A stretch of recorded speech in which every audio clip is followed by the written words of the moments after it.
In February 2025, a discovery was made that, supposedly, solved one of life's greatest ever mysteries. It's an age-old mystery that has gripped the world for more than a century. Jack the Ripper, the mysterious serial killer whose identity has long remained a mystery. Now, 137 years on from the killings, the descendants of his victims are hopeful that the truth can finally be revealed. It seems the Ripper's fourth victim, Catherine Eddowes, was wearing a shawl. Russell Edwards bought the shawl at auction in 2007 and paid for it to be analysed. And the results? A 100% match to Aaron Kosminski. Aaron Kosminski. Aaron Kosminski. AKA Jack the Ripper. It contained DNA from both Kosminski and Catherine Eddowes. How much did he pay for that, you think? Case closed. Or is it? After decades of theories, speculation and curiosity, the identity of the mysterious Jack the Ripper looks to have finally been put to bed, hopefully ending one of London's most famous and notorious unsolved mysteries. Yet, despite our vast knowledge of the villain from the 19th century, there is actually another, more recent Jack, whose serial killing spree evaded police in the 20th. Between 1959 to 1965, a series of female victims would be found all over northwest London in an eerily similar fashion to the original Ripper, sparking a whole new game of cat and mouse. This is the mystery of Jack the Stripper.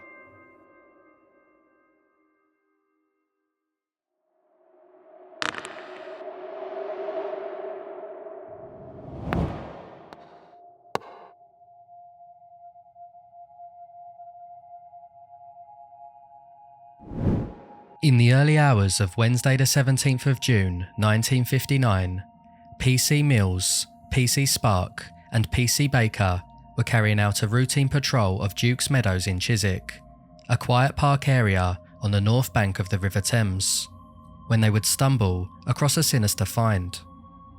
Two bare legs belonging to a female were sticking out from behind a small tree, prompting the officers to stop their car, jump out and investigate. What they found was the deceased body of Elizabeth Figg, a 21-year-old woman who had been working as a prostitute in the city, lying in the tall grass with her summer dress ripped open. Her neck showed signs of significant bruising, suggesting murder by strangulation, with some scratches on her throat alongside other various abrasions on her body. Forensic analysis deemed she had been dead for only a few hours prior to her discovery, indicating that she likely died between midnight and 2 a.m.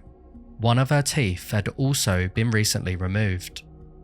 Figg's underwear and stiletto shoes were missing, along with any belongings she may have had on her prior to her death. Searches for evidence in the park, as well as the riverbed of the Thames, yielded no results. The nearest building, approximately 450 metres away from the crime scene, was a sports club, which was closed from 11 p.m. onwards, with the resident steward and his wife claiming to hear nothing unusual during the night. With little to go on at the crime scene, police began looking into Figg's background, her colleagues, social circles, and potential clients. Inquiries were made all over London, as police knocked door to door, spoke with taxi drivers who may have recognised her, and conversed with other prostitutes in the city. The day before her discovery, at 11:45 p.m, Ernest Patrick Forrest, a builder and decorator, claimed to have met with Figg in his car, where they proceeded to a quiet area behind some garages. Forrest would end up being her last known client that night, and after they concluded their business, he agreed to drop her off at Holland Park tube station. Forrest wanted to spend the night with Figg, so agreed to pick her back up at 3:30 a.m. from the station. Upon dropping her off, Forrest looked at his watch and noted the time was 1:10 a.m. He returned 2 hours later and waited by the same spot as two police officers questioned his motives for hanging around, to which he claimed he was just having a smoke. They took down his car details and told him to leave, yet he waited until 3:45 a.m. for Figg's return, which never came.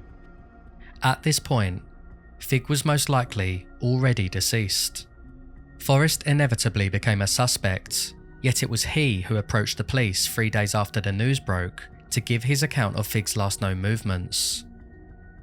After cooperating fully to a search of his car, Forrest was cleared as having no involvement in Fig's death. Another sighting was from the owner of the Ship pub, which sat on the opposite side of the river to where Fig's body was found. He claimed that, shortly after midnight, he and his wife saw a pair of car headlights shining in their direction, with the vehicle parked near to a tree. Soon after, the lights cut out and they heard a woman scream, followed by an eerie silence. Assuming their timing was correct, this would be around the same time that Fig and Forrest were driving to Holland Park, so it was unlikely to be her that they heard screaming. After investigations throughout the summer led to no further concrete leads, an inquest in August came to no formal conclusion, yet there was one interesting lead that was never tracked down. 2 days prior to Fig's death, at approximately 11:30 p.m, a young model named Anne Lewindon was walking home from Turnham Green tube station when a fair-haired man in his 20s seemed to randomly pounce and attempt to strangle her. After a brief struggle, where her blouse was torn and her stomach was kicked, he forced her to the ground before running away, likely believing he had succeeded in killing her, though Lewindon had actually survived the ordeal. This case was never linked to Fig's, which would eventually run cold and remain unsolved, being one of hundreds of homicides to have occurred in the UK that year. With no other similarities in murders around the northwest London area, and no other leads linking anyone to the crime, the general consensus was that this was probably a one-off, and unlikely the work of a serial offender. Fig's death would have most likely faded into obscurity, with her murder being one of many unsolved cases in the UK. However, 4 years later, another shocking discovery would trigger the chain of events that would etch her name into British true crime history.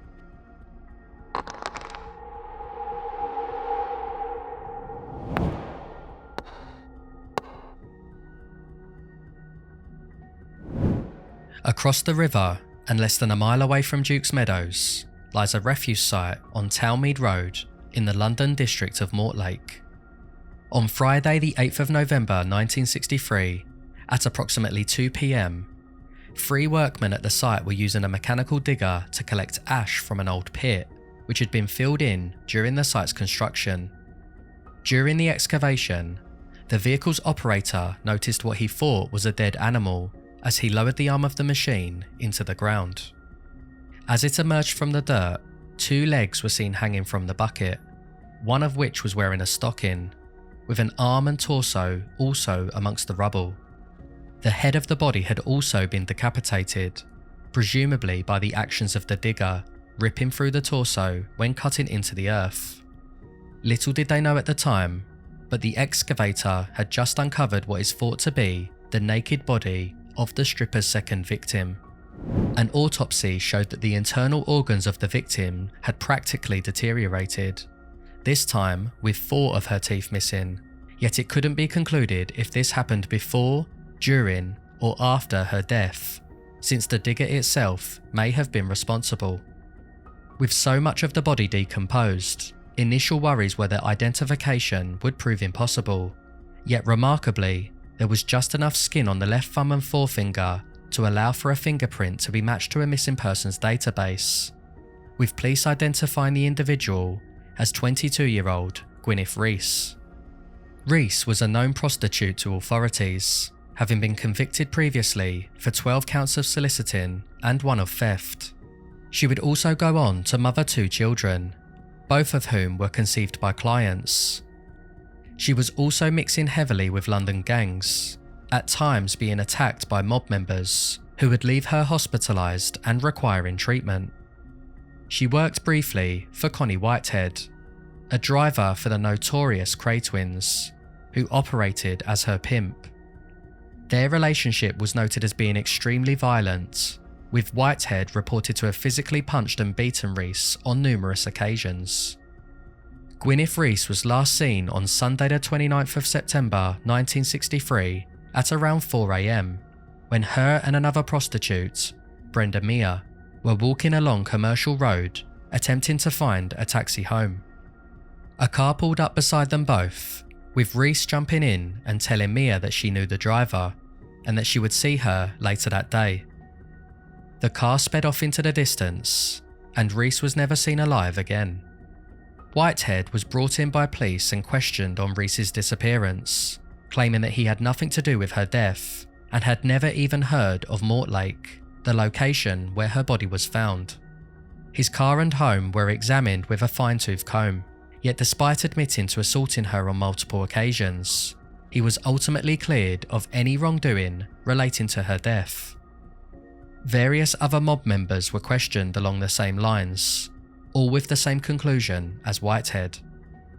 According to close friends, Reese was 5 months pregnant with her third child, and at one point claimed that she was going to get some pills from a girl she knew, insinuating that she didn't plan to go ahead with the pregnancy. Abortion in the UK was still considered illegal during this time, leading to the rise of an illicit underground network of amateur surgeons conducting makeshift operations and treatments. Police later learned that Reese had been admitted to hospital previously with severe internal bleeding after attempting similar procedures herself to end a pregnancy, leaning into the theory that she may have tried to do so again in the days leading to her disappearance. Another prostitute, Evelyn Day, claimed that she witnessed Reese's death during a botched abortion, which was supposedly against her will at the hands of 2 men, who put her unconscious and performed the procedure. After some time investigating, she admitted to lying about the whole story when evidence didn't add up. Despite this fabrication, the theory that Reese may have died from complications remained high, yet it wouldn't explain how she ended up in the ash pit. The other curious find when examining Reese's remains was that the hyoid bone, located between the neck and the chin, had been broken in a similar fashion to victims who had been choked, leading to the theory that she may well have been murdered, similar to the case of Elizabeth Figg. However, much like the missing teeth, it could be that the digger actually caused this fracture in the process of her body being exhumed. There's every chance that Reese was strangled, stripped naked, and buried at the site. Yet with 4 years between this case and that of Elizabeth Figg, it's hard to know for certain if the two were connected. An inquest would leave her cause of death inconclusive, and her remains were eventually laid to rest. But the similarities between the 2 dead prostitutes would ultimately lead to Reese's death being linked to the other victims of Jack the Stripper.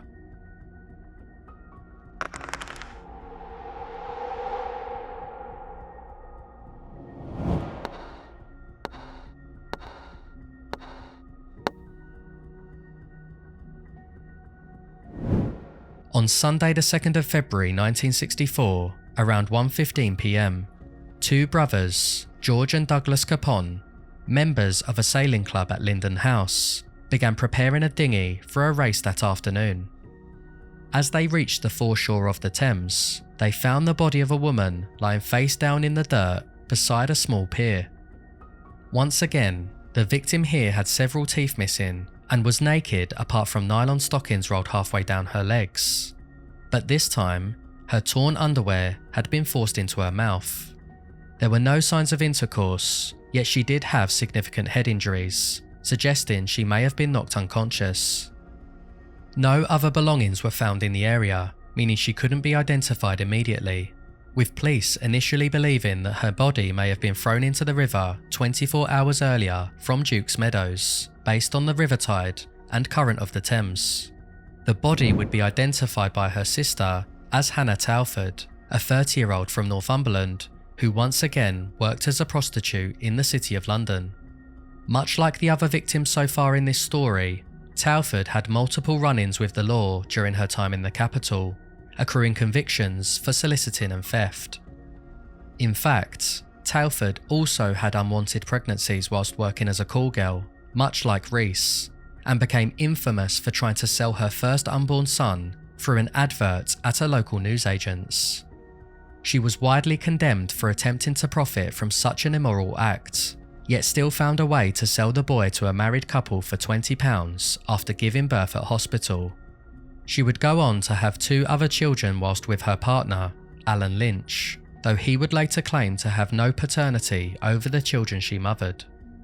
Upon Telford's discovery, Lynch came forward to tell police he had been searching all over town for his missing girlfriend since Friday the 24th of January, when he last saw her leaving their flat at 9 PM to go to work, most notably wearing a dark blue coat.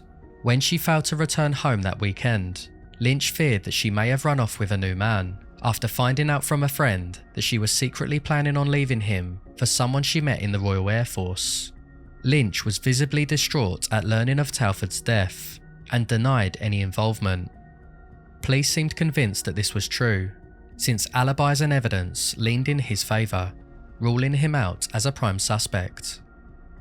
Further analysis of Telford's corpse concluded that the woman likely died from drowning, and with the additional injuries to her body and the sinister location of her underwear, murder seemed highly likely.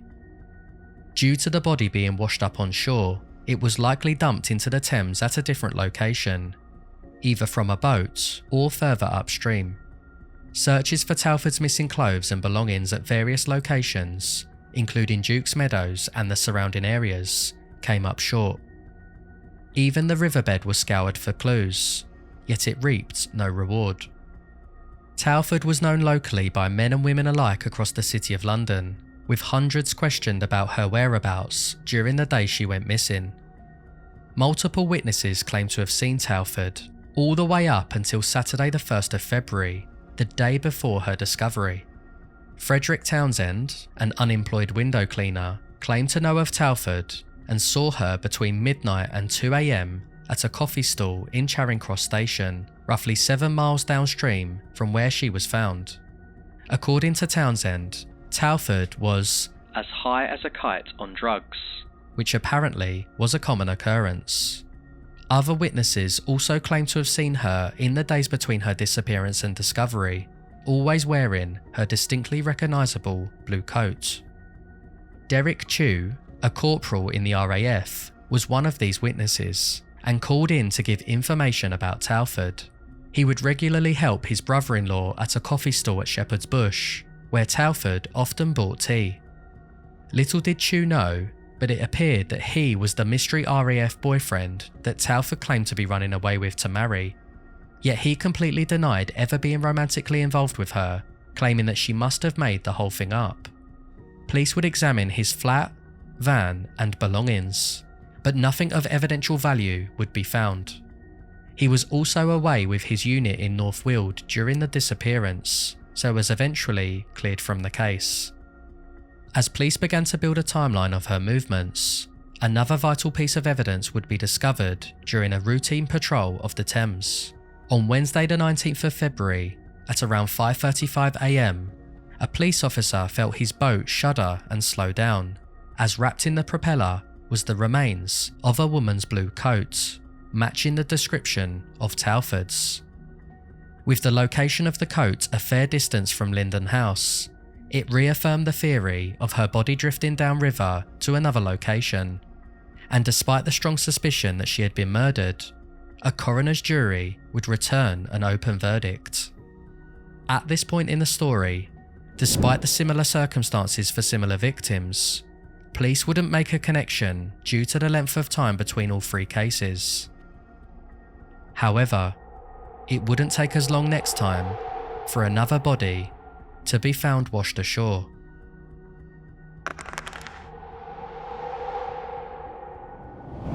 Two months after Telford's discovery on the Thames, another body would be found in Corney Reach, Chiswick.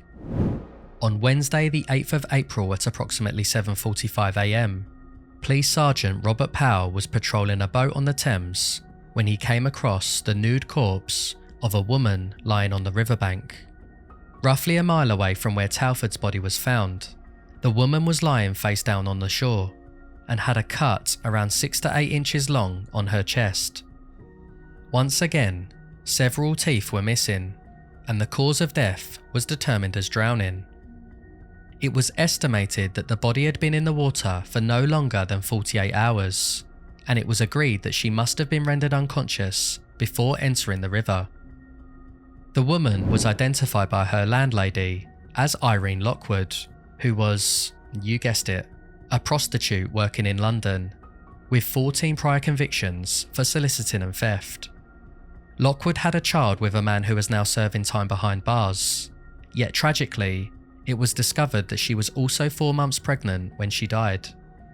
Although her injuries and death could in theory be the circumstances of an accidental drowning, with perhaps the cut being caused by a boat propeller, the fact that she was missing all clothing and belongings led police to determine that this couldn't have been misadventure, and immediately linked it to the previous murders. Lockwood was well known in the city and supposedly knew Hannah Telford. Investigations were made across the capital, and whilst it looked as though the search would once again meet a dead end, this time, something unexpected happened. Somebody confessed to the murder. On the morning of Monday the 27th of April, Kenneth Archibald, a caretaker at Holland Park Lawn Tennis Club, phoned Notting Hill Police Station to report a theft at the premises.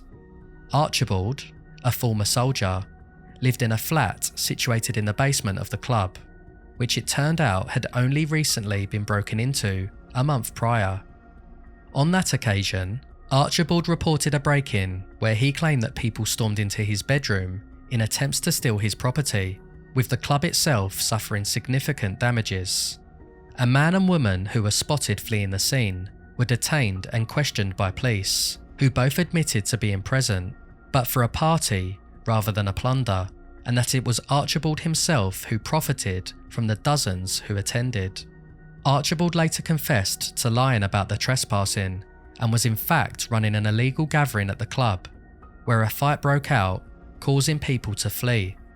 He was ordered to pay £50 for the damages, which left him severely in debt, and so when another incident occurred a month later, police were highly suspicious of Archibald for the theft, and he would eventually plead guilty once again. It's at this point where Archibald implicates himself in the murder of Irene Lockwood. Depressed by the thought of going to prison, he met up with friends for drinks, and whilst intoxicated, claimed he would be going away for a long time, not for the theft, but because he pushed a girl in the river. You know, the blonde, Lockwood, at Chiswick. Shocked by this revelation, he was turned into the station once more to immediately make a statement, and outlined the following whilst inebriated. After locking up the tennis club at around 9 PM on Tuesday the 7th of April, Archibald went for a drink at the Windmill pub on Chiswick High Road, where he stumbled into Lockwood for the first time. After buying her a gin and tonic, she asked if he wanted to pay for her services, to which he agreed, so they left the pub and made their way towards the river.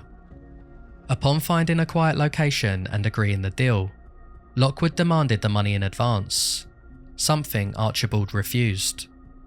An argument broke out between the two, with Archibald losing his temper and grabbing her round the throat in a fit of rage. Pushing her up against the wall and hitting her head, she fell to the ground unconscious, and, worrying he may have accidentally killed her, Archibald stripped her naked and rolled her down a ramp into the Thames, before taking her clothes home and burning the evidence. Archibald's story was incredibly convincing, and evidence found in Lockwood's diary seemed to help solidify the case against him when they discovered these multiple entries. Kenny came tonight, March 26, Thursday. Kenny's coming April 2nd or 1st. He is young and handsome. Next week. A card with Lockwood's handwriting was also found in one of her handbags. Kenny phone, Park 7157. Park 7157 was the number of the phone box outside Archibald's basement flat. Yet despite this seemingly closing the case, the other entries just didn't add up. For starters, Archibald, no offence, was far from young and handsome. He was a short man in his 50s, overweight and poorly dressed, and Lockwood's flatmate Maureen Gallagher remembered a different Kenny visiting their home during the dates mentioned in the diary. He was in his 20s, 5'10", and the complete opposite of Kenneth Archibald. Also, Archibald claimed in his confession that he had met Lockwood for the first time at the pub, meaning the Kenny she saw on previous occasions couldn't have been him. Regardless, on Thursday the 30th of April, Archibald was charged with murder, yet further evidence continued to build both for and against him. The owner of the Windmill pub, John Ranklin, claimed to have seen Lockwood at 8 p.m. waiting for someone on the day she was supposedly murdered. Despite Archibald's testimony that he met her around an hour later, Ranklin suggested that nobody turned up, and that she in fact had one drink to herself before leaving alone. Archibald appeared at the Old Bailey in June, where he remarkably changed his plea from guilty to not guilty, now admitting that he made the whole thing up after feeling fed up, depressed, and confused due to the debacle surrounding the tennis club. During the hearing, a pathologist remained non-committal to the cause of death, suggesting he couldn't come to a decision on whether Archibald killed Lockwood, and the case against him eventually began to fall apart. With so much doubt surrounding his story, a jury acquitted Archibald of the murder after only 35 minutes of deliberation, leaving many frustrated at the fact that the killer may still be at large after so much wasted time. While some still believed Archibald to be the man responsible for the Hammersmith nude murders, his name was eventually cleared once and for all, as it turned out that, whilst awaiting the verdict of his trial, another victim had succumbed to Jack the Stripper.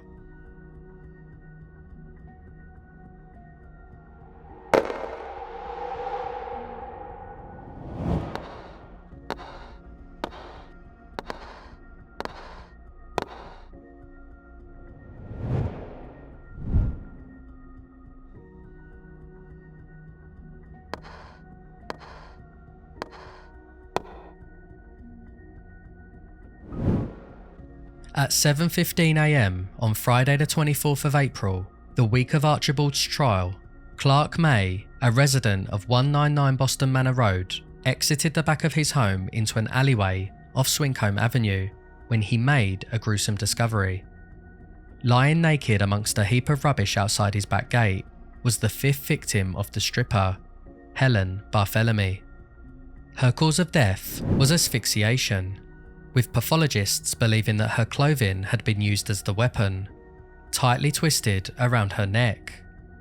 Various markings on her throat suggested she tried to break free from the grasp, and therefore was conscious during the act.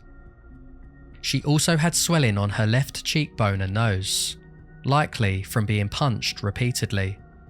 Once again, 4 of the upper front teeth had been inexplicably removed. The body had been deceased for at least 24 hours, and she had been lying on her back for around 8 of those before her clothing was removed. It was safe to say that at this point, a serial killer was on the loose, with the gaps between victims shrinking and patterns beginning to emerge. Originally from East Lothian in Scotland, Barthélemy's profile continued the pattern, being a prostitute who lived in West London, having various convictions for robbery and soliciting, and mothering a son whom she would later have adopted. It's believed that she frequently picked up clients at Duke's Meadows, as well as the jazz club on 207 Westbourne Park Road, which would ultimately be the last reported sighting of Barthélemy alive.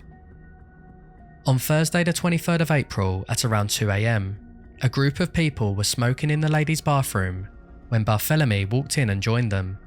She would leave shortly after having a brief chat, telling them that she would return later before departing the club for the last time. With the murder scene once again barren of any of Barthélemy's belongings, clothes, or other evidence, police interviewed local residents for clues. Alfred Harrow was driving his van along Boston Manor Road at 6 a.m. on the Friday, an hour before her discovery, and claimed to witness a grey car driven by a man quickly speed out from the junction at Swincombe, almost colliding with him as if he were trying to flee from the area. The car was a Hillman Husky, and whilst he was unable to recall the license number, he knew he had never seen that model of vehicle before, suggesting it belonged to someone who wasn't from the area. Police scouted out for this grey Hillman Husky for weeks, yet they too would never see this vehicle again. Could this have been the first known sighting of Jack the Stripper, the perpetrator of the Hammersmith nude murders? Police struggled to pin any of Barthelemy's known clients and love interests to the incident, with them all having concrete alibis. And once again, authorities were stumped as to who was responsible. With the death toll now at 5, fear was growing amongst the call girl community of London, with history seemingly repeating itself as a new mystery began to unravel.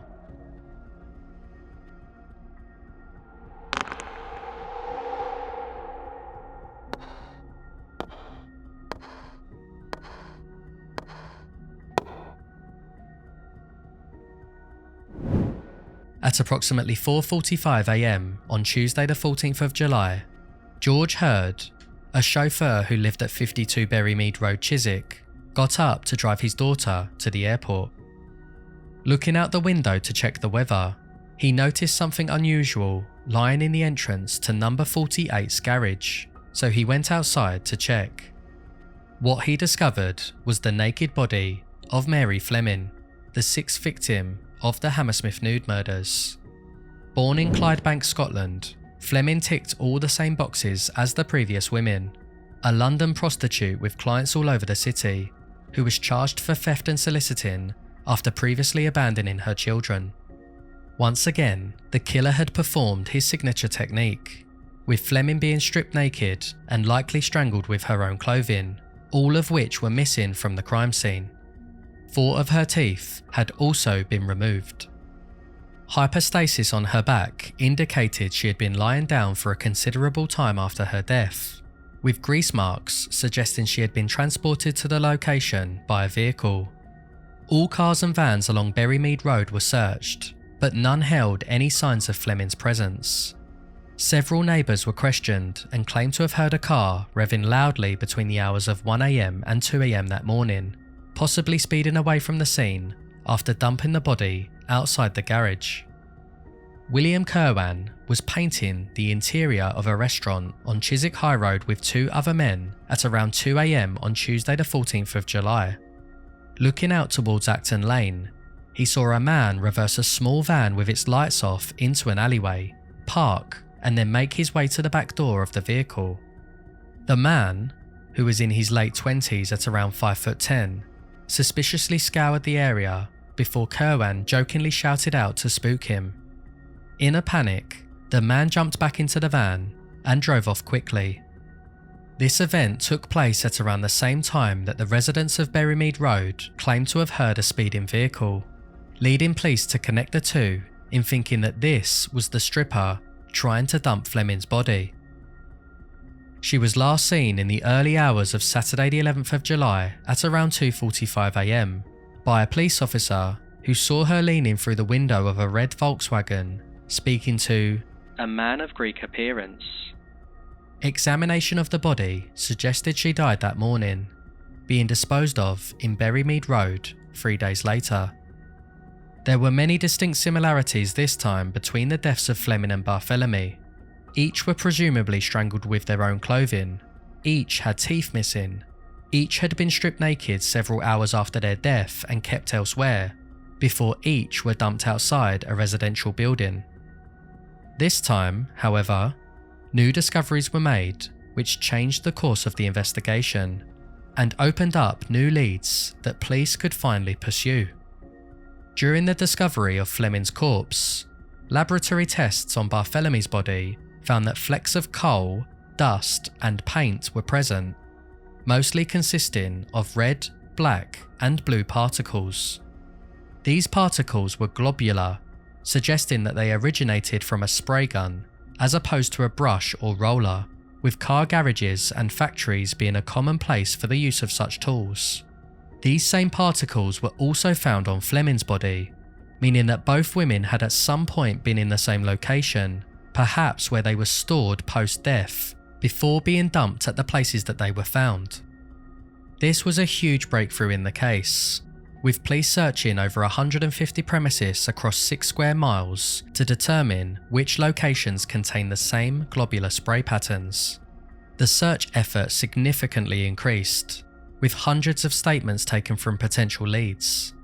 Stakeouts took place in areas where cars were notorious for picking up women, with those frequenting Duke's Meadows under extra scrutiny. All night, every night, officers watched and waited for the stripper to make his next move.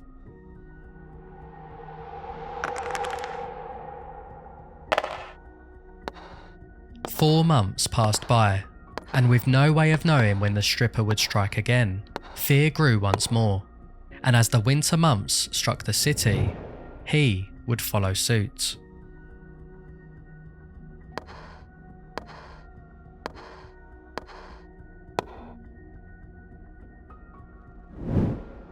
On Wednesday the 25th of November at around 1:30 p.m, Dennis Sutton, a civil defence officer, was patrolling a car park in Horton Street, Kensington, when he noticed a dustbin lid sat atop a pile of debris in the corner. He went over to pick it up, only to reveal an image that would scar his mind for the rest of his days. Hidden underneath the rubble was the decomposing body of Frances Brown, whose face had been quoted as being completely devoured by maggots. All the hallmarks were present once more. Brown, a Scottish prostitute living in London, possessing a criminal record for soliciting, theft and neglecting her children, had been stripped naked after losing her life to asphyxiation at the hands of the stripper. There were no thumbprints on her neck, leading to the theory of her being strangled by her own clothing, and 3 of her teeth had once again been removed. As with Barthélemy and Fleming, Brown's body contained similar dirt and globular paint particles, suggesting she had also been kept in the same location. Whilst Brown's profile was almost identical to the others who had died at the hands of the stripper, her history held a significant detail which made her especially unique amongst the rest. In the early 1960s, a political scandal was sweeping the UK known as the Profumo Affair, in which the Secretary of State for War, John Profumo, was accused of having an extramarital affair with Christine Keeler, a 19-year-old model. What made this worse was the fact that Keeler had also been intimately involved with Captain Yevgeny Ivanov, a Soviet naval diplomat, raising concerns about national security during the height of the Cold War. Christine Keeler knew both Profumo and Ivanov through her friendship with Dr. Stephen Ward, an osteopath who had many distinguished aristocratic clients. During the exposure of the Profumo scandal, Ward was charged with profiting through prostitution, all of which he denied. During his trial in July 1963, a prostitute who went by the name Vicky Barrett testified that Ward was her pimp and that he earned money through her work. It's at this point where our newest victim enters the story, as after Barrett's accusations were announced in the press, Brown, who worked alongside her, took to the stand and refuted them in defence of Ward. She claimed that, whilst the pair had previously met him for intercourse, they never worked for him or gave him any of their profits. Ward was eventually found guilty on all charges, but by the time the verdict was announced, he had overdosed on drugs and took his own life. Back on the investigation front, police began tracing her last known whereabouts and eventually spoke to Beryl Mahood, another prostitute who sometimes worked with Brown. On Friday the 23rd of October at around 11 p.m, both prostitutes approached 2 men sitting in their cars and after a brief chat agreed on a deal for their services.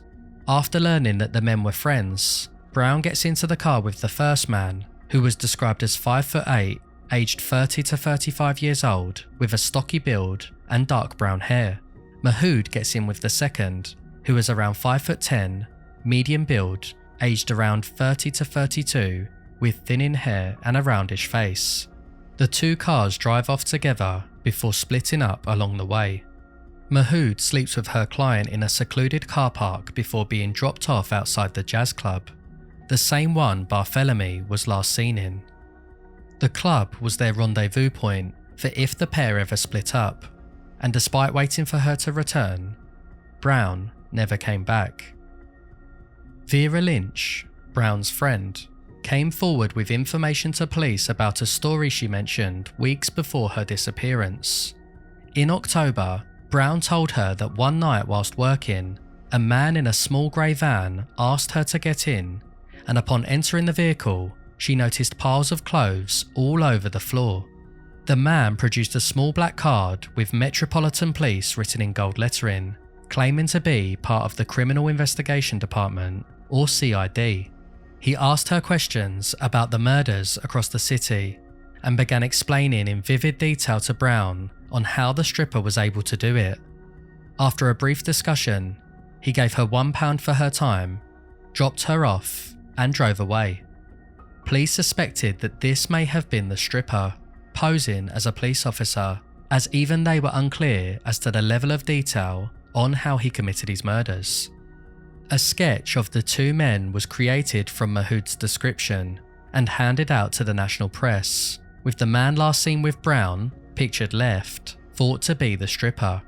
Hundreds of phone calls and letters were received from the public. A prostitute named Janet Quinn came forward, believing she had met the men from the police sketch the previous day at a coffee stall in Shepherd's Bush. A man calling himself Cyril approached her and offered to take photos to promote her business, before two other men drunkenly stumbled over and joined the conversation. Both of these drunk men, Quinn claimed, looked exactly like those on the sketch. The man who resembled the client that slept with Mahood called himself Bert Roberts and told Quinn that he was in the CID from Scotland Yard. This sounds remarkably similar to the experience that Francis Brown told Vera Lynch, but whether or not this was the same man could not be determined. The second man, who called himself Ken, bore striking similarities to the man last seen with Brown, with a round face, dark crinkly brushed back hair, and protruding ears. Police tracked down all three men, with Bert Roberts being William Chisel, owner of Wimpy Auto's garage in Hammersmith, Ken being James McCarthy, a car dealer, and Cyril being Cecil Spurgeon, a car mechanic. Police had strong suspicions, not only for their likeness to the drawings, but also the fact that they worked in the motor industry, where spray painting cars may be part of their occupation. As the new year rolled in, dust and paint samples were taken from Wimpy Autos to see if they could find a match. And whilst it looked as though progress was finally being made, 4 days later, and 4 miles away, another victim would drag everyone's hopes crashing back down to earth.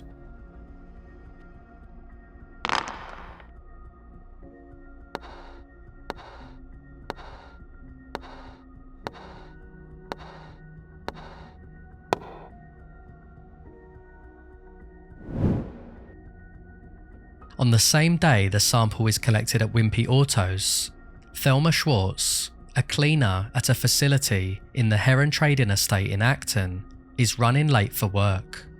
It's 5:45 AM, and as the dark winter dawn chills the air, Schwartz is quickly walking across a bridge over rail tracks.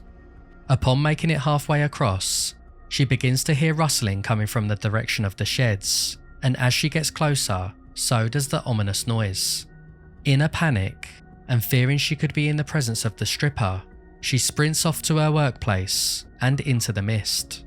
As it so happens, her survival instincts would go on to prove her right, as 4 days later, on the 16th of February, a worker on the estate would find a new dead body around the back of the sheds between a chain-linked fence. Bridie O'Hara, born in Dublin but working as a prostitute in London since the age of 17, had become the 8th, and as far as we know, the final victim of Jack the Stripper.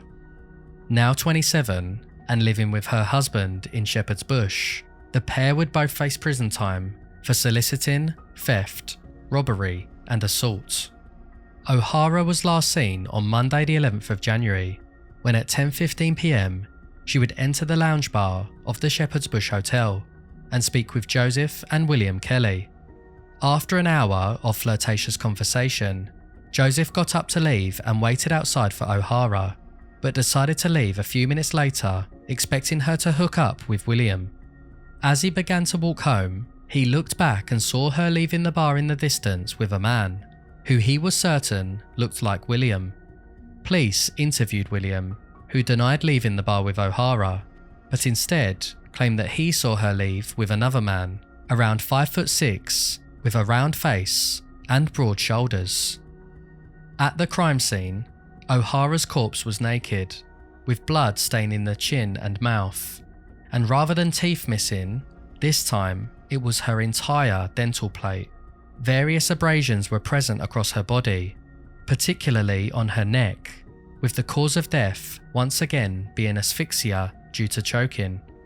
Once more, dust and spray paint particles were found on the body, so police turned to the samples that were analysed from Wimpy Autos and found that the pattern consistency matched those of the other victims. This was a huge breakthrough, as hundreds of previous samples showed no similarities whatsoever. All three men who were involved in Janet Quinn's story were questioned with the intent of trying to obtain a confession. Cecil Spurgeon admitted that he did sleep with call girls, but the last time he did so was around 4 to 5 weeks prior, although he conveniently couldn't remember what he was doing the night of O'Hara's disappearance. He also claimed that he had never met any of the dead women, as did James McCarthy when he was questioned. Police had reason to suspect that Spurgeon may be the stripper, due to his likeness to the identity sketch. In an effort to pin Spurgeon as the stripper, he was made to take part in an identity parade at the station, with William, who last saw O'Hara with another man, asked to point out if he was present. Unfortunately, he couldn't, and both Spurgeon and McCarthy were released pending further inquiries, though Chisel was detained overnight. Police undertook a thorough search of Wimpy Autos, as well as Chisel's vehicles and residence, and managed to find an item that they were not expecting to discover. In the ceiling of Wimpy Autos, hidden in a concealed bag, was a Luger pistol, a weapon that Chisel insistently denied owning. He suggested that it may have belonged to another man who frequently visited the garage, Anthony John Holland, a car dealer that was known for sleeping with street girls. Police spoke with Holland, who claimed to have never met any of the deceased women, and in fact, he had been in custody from early June to late August 1964, the same time Mary Fleming was murdered. Despite being detained for a few weeks afterwards, there was no evidence linking any of the men to the gun. All four were eventually eliminated from the inquiry, and the owner of the gun, whether linked to the case or not, was never discovered. The search for Jack the Stripper was by now the biggest police manhunt in British criminal history, and other than those already mentioned, there were plenty of suspects linked to the case who had the potential of being the culprit. In order to accelerate the investigation, Chief Superintendent John DeRose, known as 4-Day Johnny due to his reputation of solving crimes quickly, was put in charge of the case. Confident he would be the man to catch the stripper, he devised a plan to lure him into a trap. DeRose set up a special decoy squad of 12 female officers who went on patrol each night dressed as prostitutes, working in pairs under observation across West London. They would speak with potential clients by their car to try and gather intel, talking with men from all different walks of life. One of these men stood out like a sore thumb. Alistair William Berwick, a 34-year-old married dental surgeon, had curb-crawled on several occasions in his grey Ford Zodiac, and was brought in for questioning due to his persistent attempts to pick up women. He claimed he never attempted to do so previously and had never paid for such a service, despite offering cash to the undercover female officers. It also transpired that he owned 2 boats which he ran on the River Thames, and officers began to paint a picture of how Berwick may be the stripper. Multiple bodies were found on the foreshore of the Thames after being presumably dumped in the river from a boat, with all of them having teeth removed. And as a practicing dentist, Berwick's name would suddenly come into the limelight. However, like with the other suspects in this case, police were unable to definitively connect Berwick to the crimes, with dust samples collected from his cars, boats, and home coming back negative. He also denied ever performing any form of dental surgery on the women prior to their death, and was eventually removed from the investigation. During DeRose's leadership, some small steps of progress were made in the case. The location of where the bodies were being kept prior to their discoveries had supposedly been traced to a disused aircraft factory called Napier Auto Engines. On the other side of the railway track across this factory was Shore and Kilburn, a motor engines factory where cars and coaches would be repaired, serviced, and at times spray painted. With the spray paint shop overlooking the empty aircraft factory, detectives determined that particles had been blowing over into the boiler room and landing on the dead bodies which were stored inside. Over 7,000 workers on the estate were brought in for questioning, yet since the factory was abandoned, anyone could have obtained access to this building and used it for storing the bodies. Shortly thereafter, DeRose decided to strike fear directly into the heart of the stripper by holding a news conference in which he falsely announced that the police had narrowed the list of suspects down to 3 men. However, as time went by, the investigation began to dwindle, and whilst no progress was made in catching the killer, it seemed as though his tactic of scaring the stripper seemed to have some effect, as no more women fell victim. In October, DeRose left the case, yet claimed to have never given up investigating in his spare time. After his retirement in April 1970, DeRose gave an interview to the BBC where he claimed to know the identity of Jack the Stripper, who had taken his own life after hearing of the suspect pool reducing. This man was later identified as Mungo Island, a 45-year-old night security guard who had patrolled in various factories on the Heron trading estate. According to reports, Island's car registration had been logged in many of the areas that the bodies were being found, and the floor of his garage supposedly contained matching paint and dirt samples. He also vaguely resembled the sketch, and his work rota lined up almost perfectly with the dates of the deaths. On the 3rd of March 1965, shortly after DeRose's public address to the stripper, Mungo Island was found dead in his garage from carbon monoxide poisoning after locking himself in his car with the engine on. A note found in his house read, "I can't stick it any longer. It may be my fault, but not all of it. I'm sorry Harry is a burden to you. Give my love to the kid. Farewell, Jock." It almost looked as though the case was cut and dry with what looked to be a confession. However, Island's wife suggested otherwise. She claimed that the note referred to other circumstances, and that not only were they on bad terms and in a poor financial position, but on the morning of his death, he was due in court for a hit and run, with his guilt more than likely getting the better of him.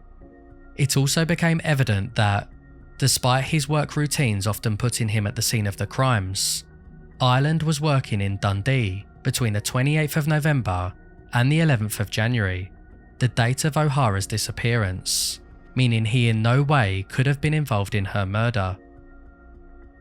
Another theory that emerged years after the fact was that of the stripper being a Metropolitan policeman, with one unnamed officer being a genuine suspect in the case. According to a former sergeant in CID around the 1960s, this officer elicited strange behaviour amongst his peers and was considered creepy due to constant eavesdropping and his quiet, hermit-like manners. Various strange events occurred which were attributed to his actions, such as court papers being burnt in the gentlemen's toilets and another officer's crime book going missing, a key document to solving serious crimes in the capital. After pleading guilty to these crimes, he would be suspended from duty in September 1962, eventually sentenced to a year behind bars and dismissed from the force.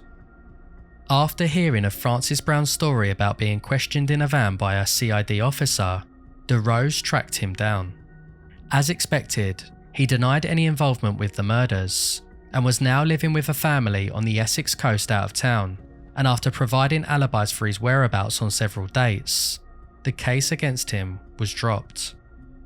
Another suspect was former world light heavyweight champion Freddie Mills, a beloved figure in British sport and a well-known face amongst the nightclub scene in London. After retiring from boxing, Mills would later get into acting before buying a nightclub of his own called the Freddie Mills Night Spot. In the early hours of Sunday morning on the 25th of July 1965, Mills was found dead in the back of his car, parked behind his club, with a rifle between his legs.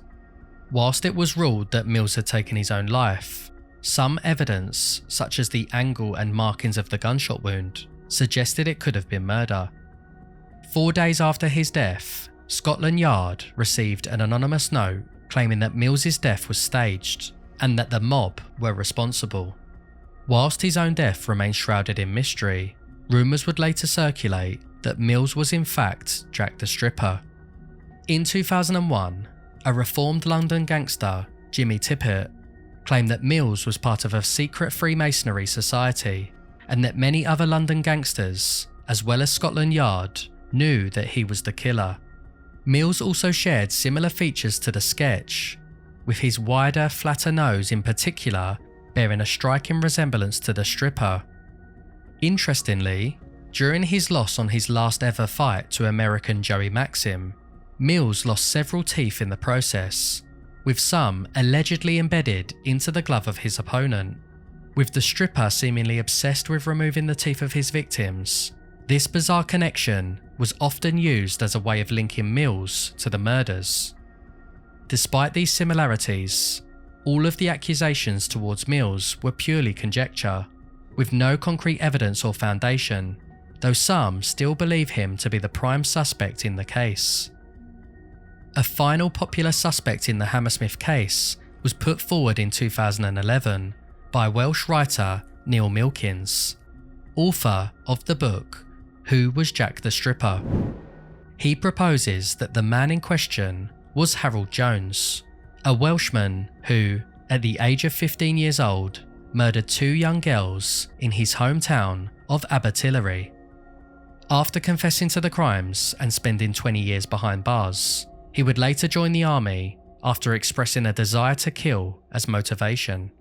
He would move to West London in 1946 under the pseudonym Harry Stevens, and between the years of 1962 to 1965, his whereabouts were unknown. These 3 years line up conveniently with all of the deaths of the Hammersmith nude murders, with many convinced that this gap in his life leaves him a prime suspect as the stripper. He would later die of bone cancer in January 1971, leaving many to wonder if he may have ever confessed to being the stripper. But with Jones 6 feet under, it looks likely that the phantom that haunted West London in the swinging 60s would leave a blood-stained mystery on the city forever.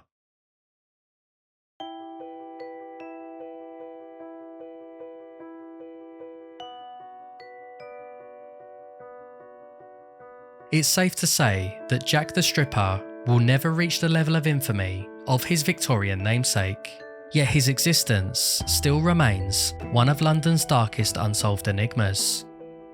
Decades have now passed since he tormented working girls on the streets of Hammersmith, leaving little to no hope that we will ever truly know who he was. The victims that lay in his wake, despite their own individual flaws and imperfections, serve as a grim reminder that behind the veil of civil society, there will always be those among us who are capable of unthinkable evils. Still, despite the lack of hope for an answer, if time has taught me anything, it's that it has a strange way of eventually uncovering the truth, even in cases such as these. Mystery demands answers, even from the grave. And as we saw with his predecessor, even if it takes over a century to uncover, the truth is never buried forever. And perhaps one day, this Jack will finally be known.